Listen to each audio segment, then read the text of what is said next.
All right. Serious and Silliness Outcast. We are back. You guys probably already saw the Andrea Giovino interview, but this is the first video I'm actually putting up that I am recording after the YouTube suspension. Because Andrea, I did a couple of weeks ago and it was suspended, and I'm finally able to put it back up. So basically, here's what happened. I interviewed a fetish model, Amber DeLuca. I put a link in the description area to help promote her stuff. That link apparently went to a pornographic site because she is a fetish model. That is a big no-no.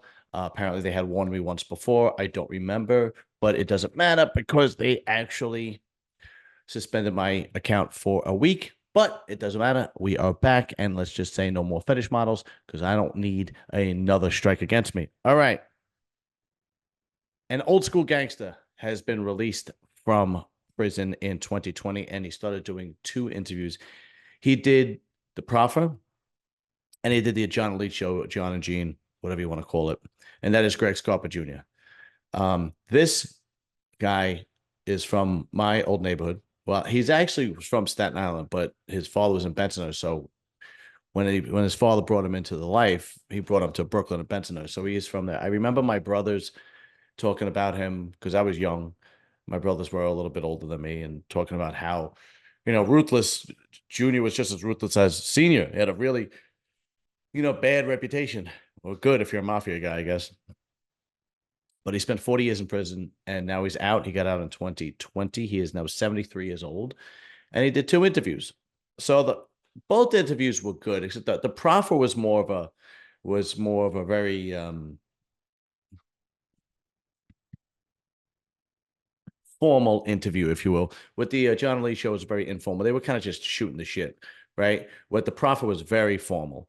So you got a lot more information out of the proffer. It was in person. It was in the studio. It was about an hour and a half long. But John Elite was always on a phone call. It was like literally 20 minutes. They were just shooting the shit. The John Elite one was obviously more entertaining, because it's just they're not real interviewers. They're guys just talking. Where the other guy, the host of the proffer, his name escapes me, but he's a retired police officer, and now he does an interview. But it was more formal. At the beginning, it was a little rough to get by because apparently he has a learning curve. Because sometimes hosts do so much research on somebody they're interviewing, they're talking and telling the story when people that are tuning in really want to hear from him. So the first 20, 25 minutes, he's doing most of the talking. And after some time, he finally lets Greg get comfortable and tells a story, and so on. So he goes into it. So just give it some time. But it is an actually good, turns out to be a good interview. Anyway, Greg Scarpa Jr., who is he's the son of Greg Scarpa Sr. Greg Scarpa Sr. knows that everybody knows he was a soldier in the Colombo crime family. He goes back to after Profaci, it was Joe Colombo. After Colombo was Persico. And um, they used to call Senior the Reaper or the Grim Reaper. Imagine you having to live up to that reputation where your name is the Grim Reaper. And he did. He did. But what was funny is that his social club was called the Wimpy Boys Social Club, and there was nothing wimpy about that social club. That's for sure. But so Greg Scarpa Jr., the first question obviously asked is how you got involved in the life. So what has happened? He was actually getting into a lot of trouble on Staten Island. He got kicked out of school, and his father was like, you know what? You come with me to Brooklyn every day. That's it. You're in trouble, and you're gonna come with me. So he tells a story where he finally goes into Brooklyn with them. I think he's like in high school age, 16, 17. And Senior says to him, I'm going to introduce you to my boss. And he goes, I didn't think you had a boss. And he goes, Greg, everybody's got a boss. And he introduces us with Joe Colombo. And in the proffer interview, he tells this story, which is really interesting. Where it was the kid's birthday, and Joe Colombo gives him like $500 for his birthday. And can you imagine that? That's like the early 70s, give or take, right? Maybe the late 60s, early 70s. And he's giving him $500 for his birthday. I don't get $20 for my birthday now. It's unbelievable. But anyway, so at the time, Senior his boss was this guy named Moose Panarella. I think his real name is Charles Panarella. Let me see. I took notes. Yes, Charles Panarella. They called him Moose. So Greg Scarpa Jr. obviously served under him as well. And then I think this guy, Scappy, Anthony Scarpati, took over after that, and then he was both their boss and so on and so forth, right? But anyway, so of course he gets into drugs, selling drugs, big into marijuana apparently, violence, of course, bookmaking, robbery, bank robbery, murder, and he's all over it. The one thing I'm gonna say about this guy, um, he says it on both of them. He says, "Look, I'm really here to tell these young people out there that want to get involved in a life like this to stay away from it because you end up in two ways: jail or dead." And it's he seems like he's talking to the Italian kids, but he really should be, and I'm sure he probably does this, but he doesn't realize it. He really should be talking about all youth kids, because the Italian kids, they're like the mafia is a fraction of what it used to be, but there's still a lot of young kids, Latin, Black, Eastern European, like Albanian, Ukrainian, Russian, that get involved, and they wind up in the same world, right? It doesn't really matter. It's the same crap. Whether you're a Latin king, a blood, an Albanian bad boy, it's the same crap, or part of the Italian mafia. It's the same shit. You're gonna wind up dead or in jail. I mean, there's really no two other ways about it, right? But that was actually really, really good of him that he actually said that, and he made sure to say that in both interviews before he got started, right? So another thing that he said was, I really don't want to go into too much detail about the murders that I committed because I really don't want to awake these emotions from people's families. It was a very long time ago. I like to keep sleeping dogs, let sleeping dogs lie, which again, was very, very good of him, very nice of him. You know, I guess if 40 years in prison, you kind of learn, this isn't what it is. But anyway, so he goes into, of course, they ask him about Mary Barry, sorry. So this was a significant murder because she was a woman, and the Italians generally don't touch women or children. But what happened was Ali Boy Persico apparently was on the run. Mary Barry was probably like his girlfriend or side chick or something like that. They found out that she knew too much information, allegedly, and it came down from the top that she's got to go. And he said that he didn't kill her, but his father did. They lured her into the Wimpy Boy Social Club, telling her that they got a job for her or something like that.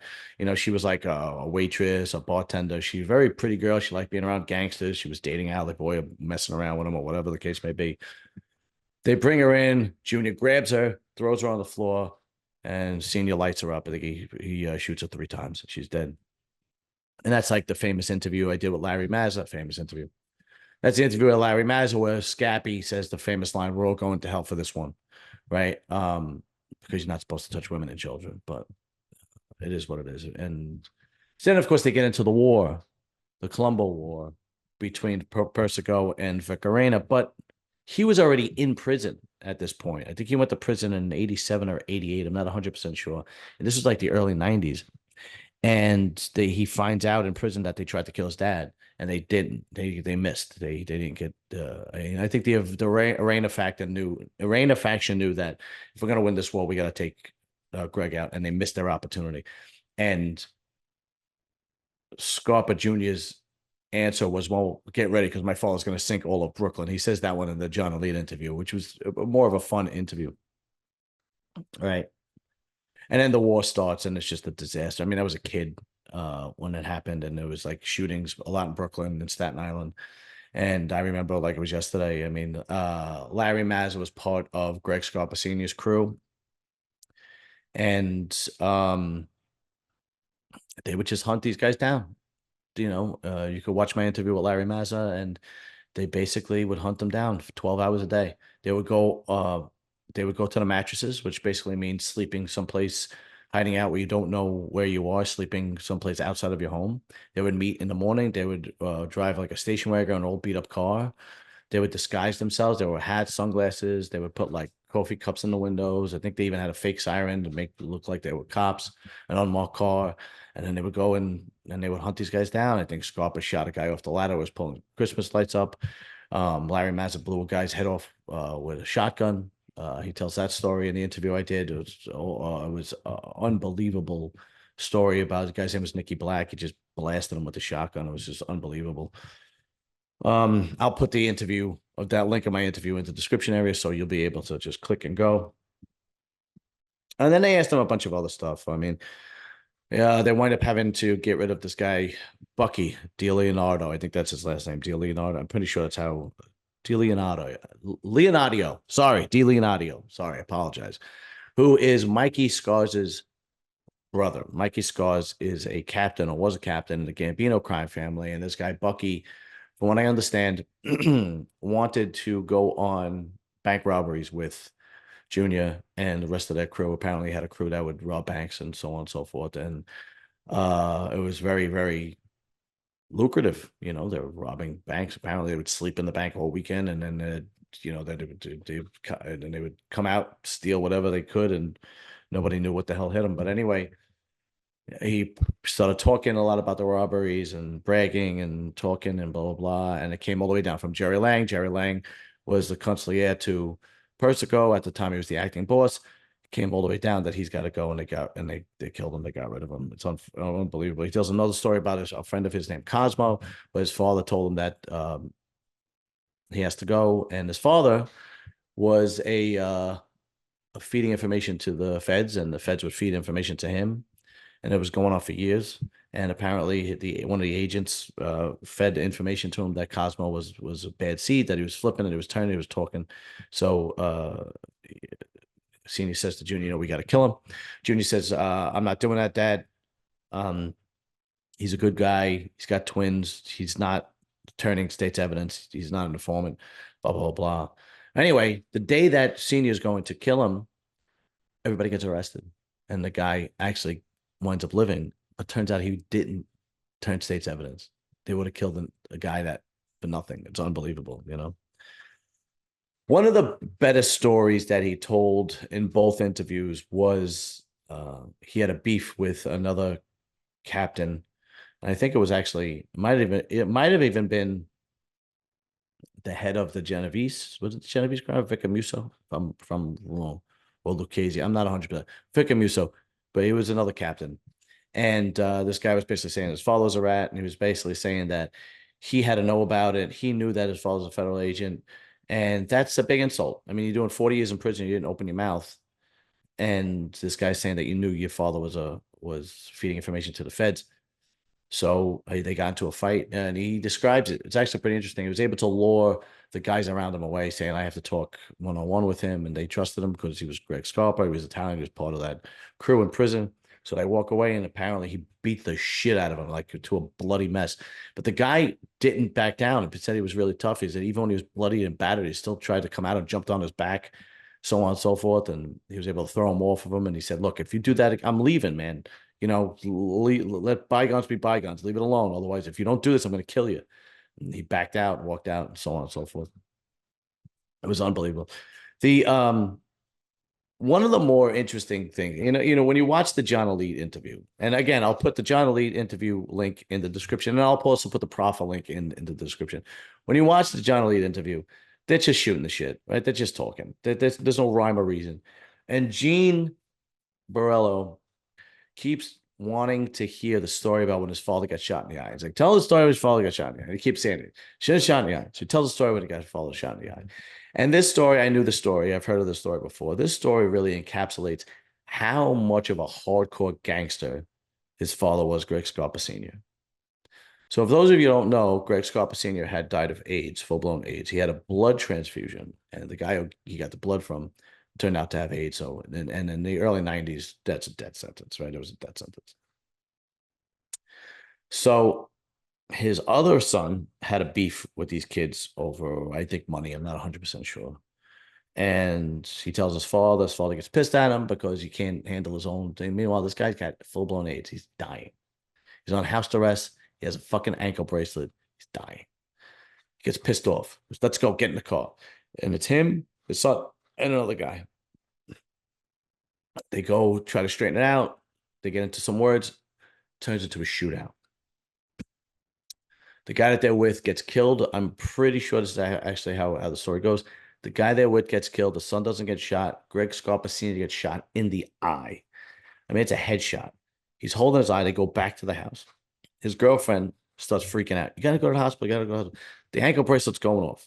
This is the early 90s. They call the house. What's going on? Why is your bracelet going off? He says, I fell in the showers. It's going to, okay, whatever.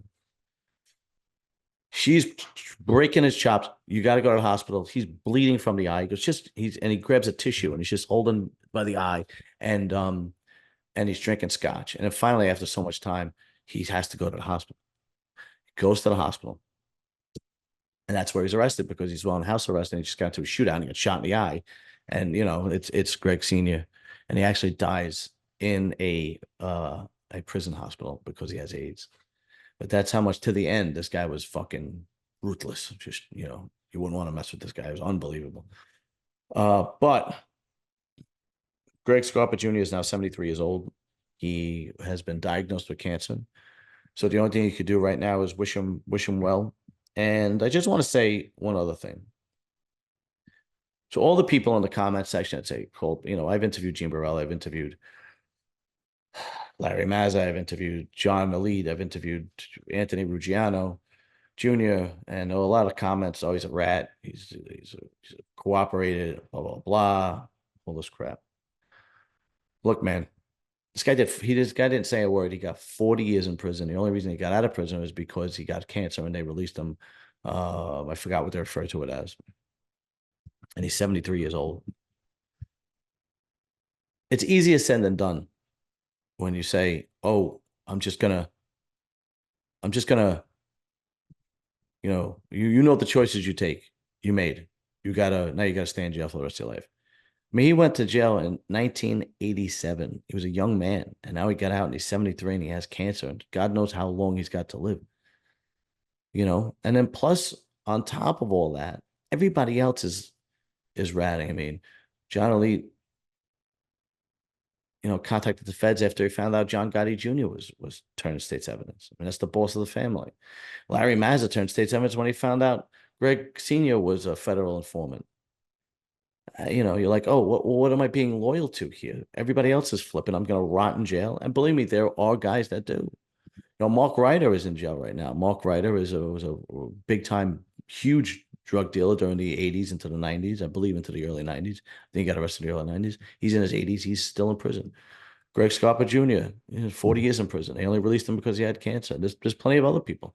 Ali Boy Persico. I believe there's plenty of them that's just sitting in jail. So when everybody says, "Oh, the choice you made, now you're a rat," blah blah blah. Yeah, man, it's easier said than done, man. You're looking at your entire life in prison. You're gonna die in prison. Ali Boy Persico will probably die in prison, and he went away as a young man. I'm not saying I think the thing is with this life that everybody chooses a life of crime. It is not. Yeah, everybody thinks there's a code. I don't think there's an oath. There's a code. Man, I think it's basically kill or be killed or survive on your own. And it ain't like the old days where people kept their mouth shut. Everybody else is ranting around you. Everybody else has turned state's evidence. But anyway, I just wanted to say that, and we just wish this guy well, man. I hope I'd be able to interview him soon. He is from my old neighborhood. It would be interesting. Like the Larry Mazza interview is very interesting because, we talked about some places that we both knew of and so on and so forth. But all right, guys, I hope you enjoyed this. More to come. Serious and Silliness Outcast. Like, share, subscribe, and I'll be seeing you soon. Later.